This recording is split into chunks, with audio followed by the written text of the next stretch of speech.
ఇటీవల ఏ సంస్థకి hockey India జమాన్లాల్ Sharma award లభించింది? ప్రసార భారతి. న్యూఢిల్లీలో జరిగిన హాకీ ఇండియా 7వ వార్షిక అవార్డులు 2024లో ప్రసార భారతికి హాకీ ఇండియా జమాన్లాల్ శర్మ అవార్డు 2024తో సత్కరించారు. దేశవ్యాప్తంగా హాకీని ప్రోత్సహించడంలో మరియు ప్రసారం చేయడంలో ప్రసార భారతి అవిశ్రాంత కృషికి గాను ఈ అవార్డు గుర్తుగా లభించింది. ఇటీవల వార్తలో కనిపించిన అపార్ ఐడి ఏ ఇనిషియేటివ్లో భాగం? ఒక దేశం ఒక విద్యార్థి ఐడి. విద్యామంత్రిత్వ శాఖ యొక్క automated permanent academic account registry అనగా అపార్ ఐడి. ఈ అపార్ ఐడి అనేది భారతదేశంలోని అందరి విద్యార్థులకు ఒక ప్రత్యేక గుర్తింపు వ్యవస్థ. ఇది జాతీయ విద్యా విధానం 2020 కింద ఒక దేశం ఒక విద్యార్థి ఐడి కార్యక్రమంలో భాగం. ఈ అపార్ ఐడి జీవితాంతం విద్యా పాస్పోర్టుగా పనిచేస్తుంది. విజయాలు మరియు ఆధారాలను నిల్వ చేస్తుంది. ఇది విద్యార్థులకు శాశ్వత 12 అంకెల ఐడిని కేటాయిస్తుంది. డిగ్రీలు, స్కాలర్షిప్లు మరియు అవార్డులను కూడా నమోదు చేస్తుంది. యూకేలోని లండన్లో సెంట్రల్ బ్యాంకింగ్ ద్వారా డిజిటల్ ట్రాన్స్ఫర్మేషన్ అవార్డు 2025కి ఇటీవల ఎవరు ఎంపికయ్యారు? RBI, Reserve Bank of India. యూకేలోని లండన్లో సెంట్రల్ బ్యాంకింగ్ ద్వారా డిజిటల్ ట్రాన్స్ఫర్మేషన్ అవార్డు 2025కి ఎంపికైనట్లు రిజర్వ్ బ్యాంక్ ఆఫ్ ఇండియా అనగా ఆర్బీఐ తెలిపింది. ఇన్-హౌస్ డెవలపర్ బృందం అభివృద్ధి చేసిన ప్రవాహు మరియు సారథి వ్యవస్థలతో సహా దాని ఇనిషియేటివ్లకు గాను ఆర్బీఐకి ఈ అవార్డు మరియు గుర్తింపు లభించింది. ఇటీవల ఎవరు WPL అనగా మహిళల ప్రీమియర్ లీగ్ టైటిల్ను గెలుచుకున్నారు? ముంబై ఇండియన్స్. ఇటీవల WPL మహిళల ప్రీమియర్ లీగ్ టైటిల్ను ముంబై ఇండియన్స్ గెలుచుకుంది. వారు ఫైనల్లో ఢిల్లీ క్యాపిటల్స్ను ఓడించారు. ముంబై ఇండియన్స్ 3 సీజన్లలో మహిళల ప్రీమియర్ లీగ్లో ఇది 2వ టైటిలు. ఇటీవల ఇంటర్నేషనల్ మాస్టర్స్ లీగ్ అనగా IML 2025 ఈవెంట్ను ఎవరు గెలుచుకున్నారు? India masters. ఇండియా మాస్టర్స్ ఇటీవల ప్రారంభ ఇంటర్నేషనల్ మాస్టర్స్ లీగ్ 2025 ఈవెంట్ను గెలుచుకుంది. ఫైనల్లో వెస్టిండీస్ మాస్టర్స్ను 6 వికెట్ల తేడాతో ఓడించింది. ఈ ఫైనల్లో వెస్టిండీస్ మాస్టర్లను ఓడించి ఇండియా మాస్టర్స్ తొలి ఇంటర్నేషనల్ మాస్టర్స్ లీగ్ 2025ను గెలుచుకుంది. ఇది ఇండియాలో జరిగింది. ఇటీవల ఏ దేశం తన 2వ మార్బర్గ్ వైరస్ వ్యాధి అనగా MVD వ్యాప్తి ముగింపును ప్రకటించింది? టాంజానియా. 1967లో జర్మనీలోని మార్బర్గ్లో ప్రయోగశాల కార్మికులు అనగా లైబ్రరీ వర్కర్స్ ఉగాండా నుండి సోకిన ఆకుపచ్చ కోతులకు గురైనప్పుడు ఈ MVD మొదటిసారిగా గుర్తించబడింది. ఇది ఎబోలా మాదిరిగానే ఫిలోవిరిడే కుటుంబం నుండి వచ్చిన అత్యంత అంటువ్యాధి ఈ మార్బర్గ్ వైరస్సు. ఇది RNA virus. African fruit bat ఈ వైరస్ యొక్క సహజ నిలయం. ఇటీవల నాసా మరియు ఏ అంతరిక్ష సంస్థలు అంతరిక్ష కేంద్రంలో చిక్కుకున్న ప్రయాణికులను తిరిగి తీసుకురావడానికి కొత్త మానవ సహిత మిషన్ను ప్రారంభించాయి? స్పేస్-X. నాసా యొక్క SpaceX Crew 10 డ్రాగన్ అంతర్జాతీయ అంతరిక్ష కేంద్రానికి ప్రయోగించబడింది. నాసా తన Crew 10 డ్రాగన్ మిషన్ను ప్రారంభించింది. గత 9 నెలలుగా అంతర్జాతీయ అంతరిక్ష కేంద్రం అనగా ISSలో చిక్కుకున్న USA వ్యోమగాములు అయినటువంటి బుచ్ విల్మోర్ మరియు సునీత విలియమ్స్లకు ఉపశమనం కలిగించింది మరియు చివరకు వారు భూమికి తిరిగి రావడానికి వీలు కల్పించింది. మార్చి 14 ఫ్లోరిడాలోని కెనడీ స్పేస్ సెంటర్ నుండి స్పేస్ ఎక్స్ యొక్క ఫాల్కన్ 9 రాకెట్టు ప్రయోగించబడింది. ఇటీవల ఏఐఐటి ప్రపంచంలోనే అతి పొడవైన హైపర్లూప్ ట్యూబును అభివృద్ధి చేసింది. ఐఐటి మద్రాస్. కేంద్ర మంత్రి అశ్విని వైష్ణవ్ ఐఐటి మద్రాసులో 410 మీటర్ల కొలతలు కలిగిన ఆసియాలోని అతి పొడవైన హైపర్లూప్ ట్యూబ్ను అభివృద్ధి చేస్తున్నట్లు ప్రకటించారు. ఇది త్వరలో ప్రపంచంలోనే అతి పొడవైనదిగా మారనుంది.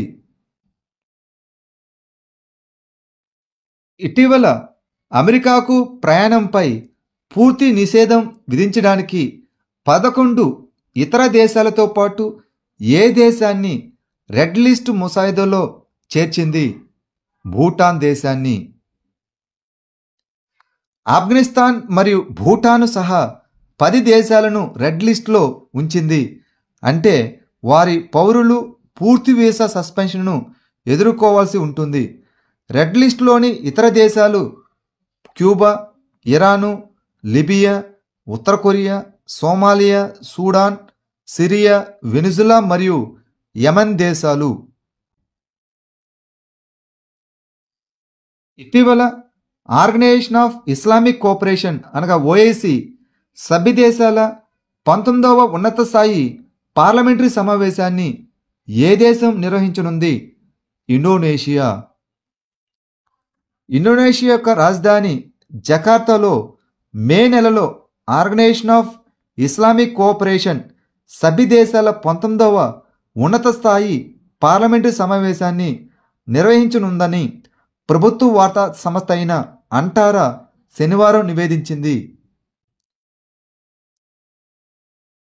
5G ఇన్నోవేషన్ హ్యాకథాన్ 2025ను ఎవరు నిర్వహిస్తున్నారు? టెలికమ్యూనికేషన్ల విభాగం, ద డిపార్ట్మెంట్ ఆఫ్ టెలికమ్యూనికేషన్.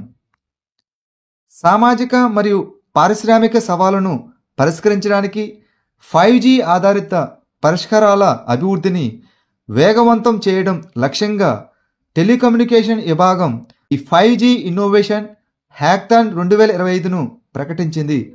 6 నెలల ఇనిషియేటివ్ విద్యార్థులు, స్టార్టప్లు మరియు నిపుణులకు తెరిచి ఉంటుంది.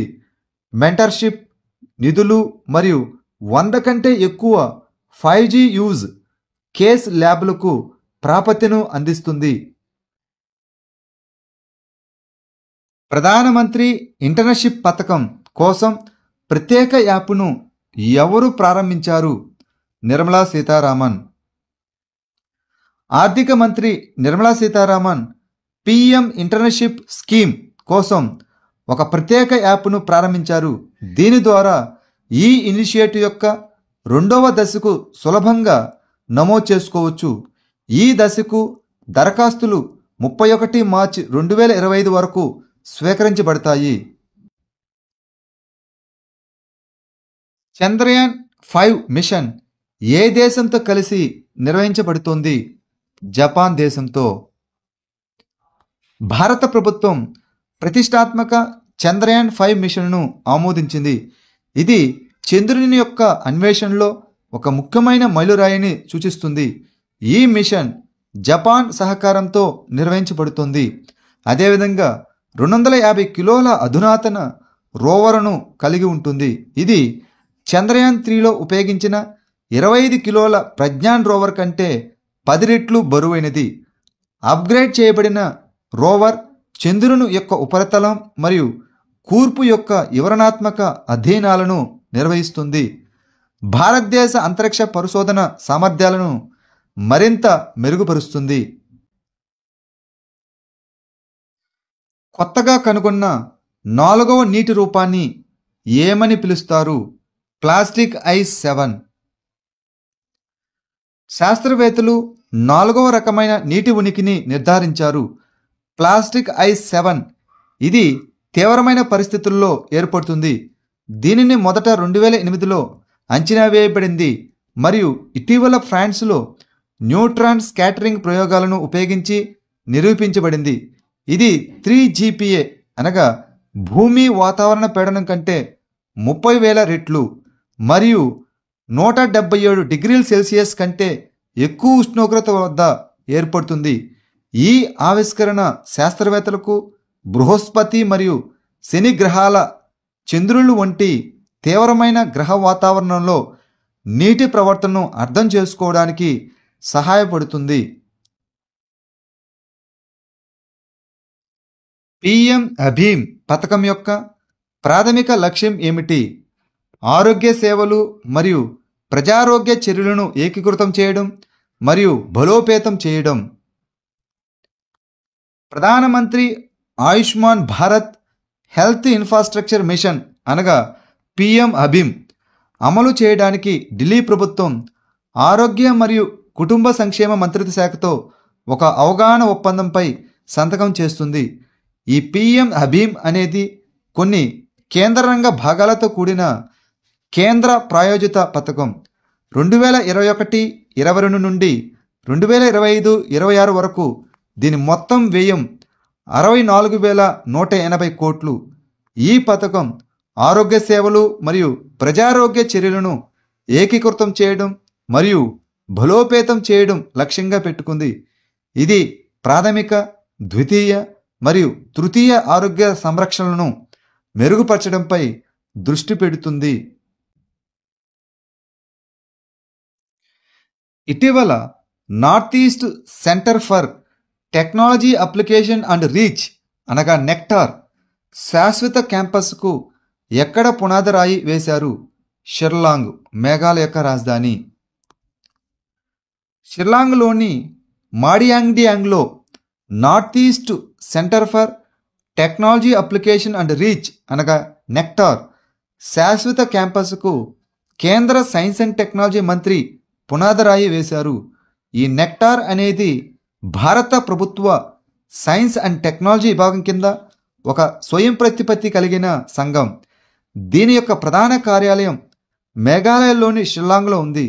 ఇది జీవ వైవిధ్యం, వాటర్ షెడ్ నిర్వహణ, టెలిమెడిసిన్, ఉద్యానవనం, మౌలిక సదుపాయాలు, ప్రణాళిక, మెష్ నెట్ ద్వారా టెలి స్కూలింగ్ మరియు స్థానిక వనరులు, అదేవిధంగా నైపుణ్యాభివృద్ధి ద్వారా ఉపాధి కల్పన కోసం అధునాతన సాంకేతిక పరిజ్ఞానాలను ఉపయోగించడంపై దృష్టి పెడుతుంది. మహిళల స్థితిగతుల మిషన్ అనగా CSW 69వ సమావేశంలో భారత ప్రతినిధి బృందానికి ఏ మంత్రిత్వ శాఖ నాయకత్వం వహిస్తుంది? మహిళా శిశు అభివృద్ధి మంత్రిత్వ శాఖ, the ministry of women and development. మహిళా మరియు శిశు అభివృద్ధి మంత్రి అన్నపూర్ణాదేవి మహిళల స్థితిగతుల కమిషన్ అనగా CSW 69వ సమావేశంలో భారత ప్రతినిధి బృందానికి నాయకత్వం వహించారు. ఈ సెషన్ 2025 మార్చి 10న న్యూయార్క్లోని UNO అనగా యునైటెడ్ నేషన్స్ ప్రధాన కార్యాలయంలో ప్రారంభమైంది. ఈ CSW అనేది లింగ సమానత్వం మరియు మహిళా హక్కులపై దృష్టి సారించిన ఒక ప్రధాన ప్రపంచ సంస్థ. ఏ రాష్ట్ర ప్రభుత్వం వారసత్వ భవనాలను హోటళ్లుగా అభివృద్ధి చేస్తున్నది? ఉత్తరప్రదేశ్. ప్రైవేట్ రంగంతో కలిసి రాష్ట్రంలోని వారసత్వ భవనాలను వారసత్వ పర్యాటకంగా అభివృద్ధి చేయడానికి రాష్ట్ర ప్రభుత్వం రాష్ట్రంలోని 9 వారసత్వ ప్రదేశాలను మార్చడానికి సన్నాహాలు ప్రారంభించారు.